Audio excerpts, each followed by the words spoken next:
التقى الفنان محمد رمضان بالأمير تركي بن سلمان بن عبد العزيز.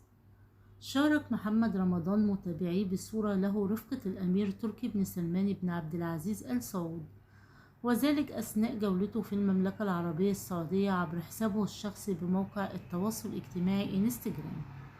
وعلق عليها محمد رمضان قائلا: تشرفت بلقاء الحبيب الغالي والصديق العزيز سمو الأمير تركي بن سلمان، ربنا يحفظه ويبارك في عائلته الكريمة، على رأسهم خادم الحرمين الشريفين الملك سلمان بن عبد العزيز وسمو ولي العهد محمد بن سلمان. الثقة في الله نجاح.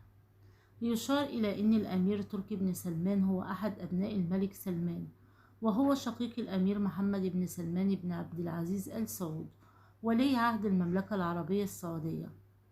يذكر أن محمد رمضان تعاقد مؤخرا على بطولة الجزء الثاني من مسلسل جعفر العمدة بعد النجاح الساحق للمسلسل ضمن عرضه في موسم دراما رمضان الماضي، وأكد أن الجزء الثاني سيتم طرحه بحلول عام 2025.